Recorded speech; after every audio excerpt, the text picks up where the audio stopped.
ইতিমধ্যে উপস্থিত হয়েছেন বড়কাটারা ইসলামবাগ মাদ্রাসার সম্মানিত শিক্ষকবৃন্দ। এ পর্যায়ে আমাদের সম্মুখে গুরুত্বপূর্ণ বক্তব্য নিয়ে আসছেন মাওলানা মুফতি দেলোয়ার আসামি।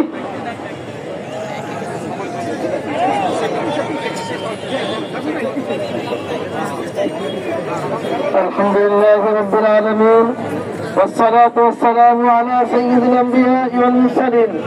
সম্মানিত উপস্থিতি, সারা বাংলার জমিনে বিভিন্ন স্থানে বিশেষ করে বিশ্ব ইজতেমায় যারা রক্ত ধরাইছেন, এই জমিনে তাদের তাবলীগের কোনো কাজ করতে দেওয়া হবে না ইনশাআল্লাহ। আমরা জানি এই ফিরকাটি 98 সাল থেকে গোপনে গোপনে আমাদের এই তাবলীগ জামাতের ভেতরে ইন্দুরের মতো গর্ত কেটে কেটে ঢোকার চেষ্টা করা শুরু করেছে। এরপরে 2018 সালে বাংলাদেশের বিস্ফোরণ ঘটেছে। তাবলীগ জামাতকে কেন্দ্র করে আপনারা জানেন ইতিমধ্যে গোয়েন্দাদের রিপোর্ট যে তারা ইসরায়েলের মোসাদের দালালি করতেছে। কথা বলেন ঠিক কিনা? এই উপলক্ষকে কেন্দ্র করে টঙ্গীর ময়দানে আমাদের নিরীহ তাহাজ্জুদরত মুসল্লি ভাইদের উপর অ্যাটাক করে তারা একাধিক মুসল্লি ভাইদেরকে শহীদ করেছে। আমরা জানি পবিত্র কোরআনে আল্লাহ বলেছেন, অন্যায় ভাবে বিচার বহির্ভূত ভাবে কেউ যদি কাউকে হত্যা করে সে গোটা জগতের মানব জাতিকে হত্যা করেছে।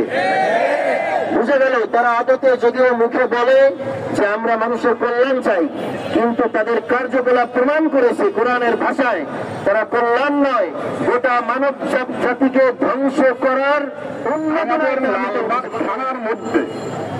আমি আবার বলি, আমাদের লালবাগ থানার মধ্যে এই এতাপিরা যেন কোন মসজিদে আস্তানা বানাইতে না পারে, এই জন্য আমি আমাদের সাথীদেরকে অনুরোধ করব, সেই কোনো ভাবে হোক তাদেরকে যেন মসজিদে আস্তানা বানাইতে না পারে, এই জন্য যে কোনোভাবে হোক তাদেরকে প্রতিহত করতে হবে।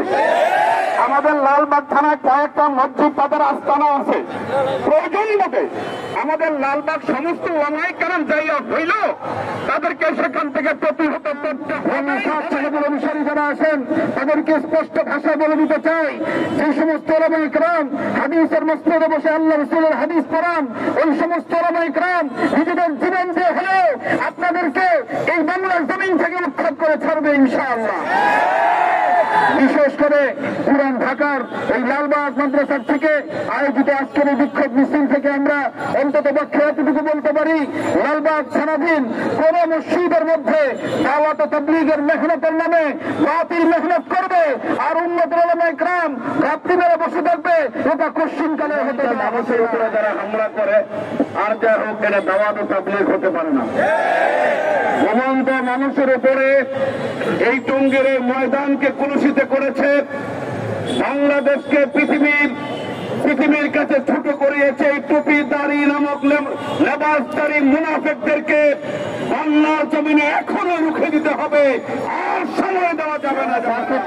তারা ষড়যন্ত্র করতেছে, যদি ইমাম ফসদকে আনতে হয় এদেশের উলামায়ে কেরাম জীবন তাদেরকে তা প্রতিহত করেই ছাড়বে। তারপরে ইমাম ফসদকে দেশে আনতে দেওয়া হবে না। ব্যথা যেখানে অধিক, ভাষা সেখানে ব্যর্থ, আক্রান্ত হৃদয়ে কিছু বলার মতো হিম্মত হচ্ছে না।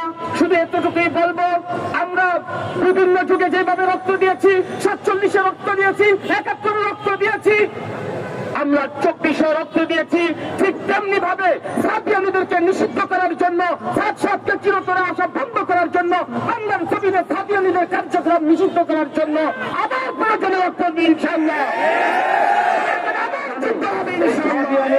সাদিয়ানী গোষ্ঠী যেভাবে আমাদের উপরে হামলা মামলা করছে, এই সাদিয়ানী গোষ্ঠী টঙ্গীর ময়দানে 4 জন মানুষকে খুন করেছে, আমরা এই খুনের বদলা দিব ইনশাআল্লাহ। আপনারা বলেন সাতপন্থী, আমি সাতপন্থী বলতে রাজি নই, ইহুদিপন্থী, ইসরায়েলপন্থী, ভারতপন্থী। তারা দিনের দায়ী হয়, তারা খুনি হয় না। কোন খুনি, কোন সন্ত্রাসী দিনের দায়ী হতে পারে না। সমস্ত মসজিদ থেকে আজকে আমরা অঙ্গীকার নেওয়ার সময় এসেছে, সব মসজিদ থেকে তাদেরকে জুতা পেটা করে বিতাড়িত করতে হবে। 2 নম্বর কথা, 29 জনের তালিকা দেওয়া হয়েছে, গ্রেপ্তার করছেন সাধারণ আটক, একজনকে গ্রেপ্তার করেন, ধোঁকাবাজি বন্ধ করেন, উসামা, ওয়াসিফ, ইরতেজাজ, আব্দুল্লাহ মনসুর সবাইকে গ্রেপ্তার করতে হবে।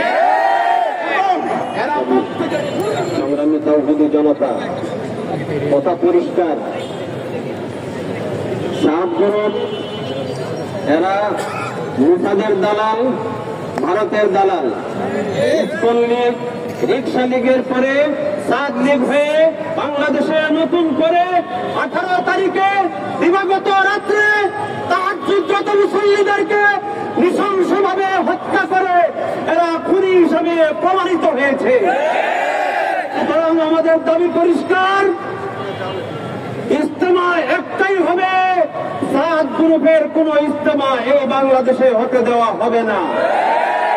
2 নম্বর, কাকরাইল ওলামায়ে কেরামের নেতৃত্বেই তাবলীগ কাকরাইলে চলবে, কোন সাদদের সেখানে স্থান দেওয়া হবে না। 3 নম্বর, একজন খুনিকে শুধু গ্রেফতার করে আইওয়াস মুসলমানদেরকে থামাতে পারবেন না। সরকারের কাছে স্পষ্ট দাবি, সকল খুনিদেরকে গ্রেফতার করতে হবে। 4 নম্বর, লালবাগ এলাকায় যারা 7 লীগ, তারা কিন্তু আওয়ামী লীগের দূষর ছিল, সন্ত্রাসী হাজী সেলিমের দূষর ছিল, তারা সন্ত্রাসী কায়দায় এই এলাকার ওলামায়ে কেরামের উপরে নির্যাতন চালিয়েছে, আর তাদেরকে সুযোগ দেওয়া হবে না। প্রশাসনের ভাইদের কাছে দরখাস্ত করব, আবেদন করব, দাবি জানাবো, আমাদেরকে সর্বাত্মক সহযোগিতা করবেন। সকল মসজিদে তাদের কার্যক্রম এখন থেকে বন্ধ করতে হবে।